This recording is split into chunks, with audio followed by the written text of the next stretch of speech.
ओम श्री सद्गुरुवे नमः।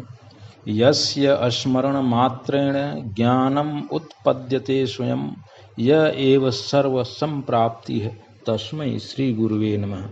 जिनके स्मरण मात्र से अपने आप ज्ञान उत्पन्न होता है, जो स्वयं सर्व प्राप्ति रूप हैं, उन परम गुरुदेव को मैं नमस्कार करता हूँ। ओम शांति शांति शांति। प्रणाम भगवान। भगवान आज दृग्दृश्य विवेक में परम पूज्य ब्रह्मनिष्ठ महात्मा स्वामी श्री अखंडानंद जी महाराज एक मंत्र के माध्यम से प्रारंभ करते हैं कि पापी सर्वत्र पापम आशंकते, अर्थात जिसके दिल में पाप भरा होता है उसे सर्वत्र पाप ही पाप दिखाई पड़ता है।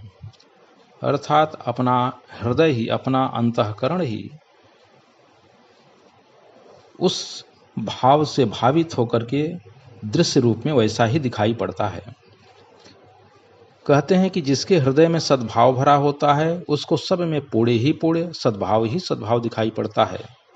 तो प्रमाता उसको कहते हैं जो प्रमाणगत संस्कार को प्रमेय में आरोपित करके प्रमेय को ही अच्छा या बुरा समझने लगता है।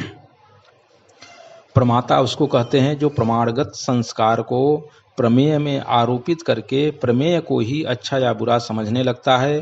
काला चश्मा लगाकर मोटर में चले तो मालूम पड़े कि आज तो बादल छाए हुए हैं, कैसा बढ़िया मौसम है, आज तो बस धूप में ही मोटर चलाने लायक है।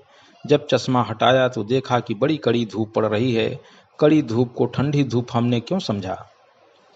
चश्मागत जो रंग है उसको धूप में आरोपित कर दिया। इसी प्रकार हमारे अंतःकरण में जो रंग चढ़े हुए हैं दुनिया के, उन रंगों को हम अपने अंतःकरण में हैं यह तो समझ नहीं पाते। यह हमारे अंतःकरण का संस्कार है, यह हमारे अंतःकरण की बुराई है। इस बात को तो समझ नहीं पाते और समझते हैं कि जिसमें हम देख रहे हैं उसमें है। तो मैं कह रहा था कि आप अपने को हर काम से जाहिर कर रहे हैं। अर्थात जब आप दूसरे को चोर समझते हैं तब आप अपने अंतःकरण में जो चोरी की वासना है उसको जाहिर करते हैं। जब आप दूसरे को पापी कहते हैं तब आपके अंतःकरण में जो पाप वासना भरी हुई है उसको दूसरों के ऊपर जाहिर कर रहे हैं। माने अपने भीतर जो गंदगी भरी हुई है उसको उड़ेल रहे हैं, उसको उछाल रहे हैं पागलपन में। समझदार लोग तो जानते हैं। तो जो तटस्थ देखने वाला होगा वह तो जानता है कि जहाँ से गंदगी उछाली जा रही है वह गंदगी है, जिस पर गंदगी उछाली जा रही है उसमें नहीं है, जो गंदगी उछालता है उसमें है। यह प्रमाणगत रंग है, अंतःकरणगत संस्कार है, अंतःकरणगत वासना है। इन्हीं संस्कार से युक्त प्रमाणों को जो अपने में आरोपित करके अज्ञान के कारण, अविद्या के कारण अपने में आरोपित करके बैठा हुआ है, उसे अंतःकरण को अपना समझने के कारण अपने में और अंतःकरण में दोष दिखाई नहीं पड़ता। अपना बच्चा किसी को मार आवे तो लड़ाई होती है, तब कहते हैं भाई हमारा बच्चा वैसे थोड़े मारेगा, तुम्हारे बच्चे ने कोई गलती की होगी तब उसने मारा है, तो अपने बच्चे के प्रति पक्षपात होता है। हमें अपने अंतःकरण के प्रति पक्षपात है, इसलिए हमें अपने अंतःकरण के ए रंग ए दोष से संस्कार नहीं दिखाई पड़ते, दूसरे में दिखाई पड़ते हैं। इसलिए इस अपराध से मुक्ति का उपाय क्या है? तो स्वामी जी कहते हैं कि प्रमाण वृत्ति से विशिष्ट अथवा प्रमाण वृत्ति से उपहित अर्थात अंतःकरण को मैं मेरा समझने वाला जो कर्ता भोक्ता प्रमाता है उसमें से अपने को खींच लें, माने अलग हो जाएं। अरे बाबा तू तो दृश्य है, तू इससे अलग है। अंतःकरण के दबाव से, प्रभाव से, रंग से, संस्कार से मुक्त होने का उपाय क्या है? तो बोले कि तुम पहले यह देखो कि तुम अंतःकरण को देखने वाले हो कि नहीं हो।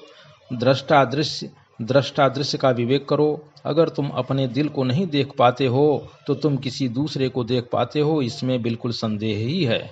अब देखो कि दिल की क्या हालत है। जैसे बाहर शब्द नए नए आते हैं कि नहीं, कान में बदलते जाते हैं, रूप नए नए आते हैं, आँख के सामने वे बदलते जाते हैं। तो आँख एक रहती है, रूप अनेक होते हैं, कान एक रहता है, शब्द अनेक होते हैं, त्वचा एक होती है, सब स्पर्श अनेक होते हैं, नाक एक होती है, गंध अनेक होती है, जीभ एक होती है, स्वाद अनेक होते हैं। इसी प्रकार ज्ञान रूप तुम्हारा मन एक रहता है और उसमें आने वाले भाव अनेक होते हैं। जैसे शब्द स्पर्शात योह विद्या वैचित्र्यात, यह सब के सब शब्द अलग, रूप अलग, स्पर्श अलग, ये सब शब्द अलग, सब रूप अलग, सब स्पर्श अलग अलग विचित्र हैं, ये सब के सब अलग हैं, परंतु इनको जानने वाला जो है वह इनसे अलग एक है।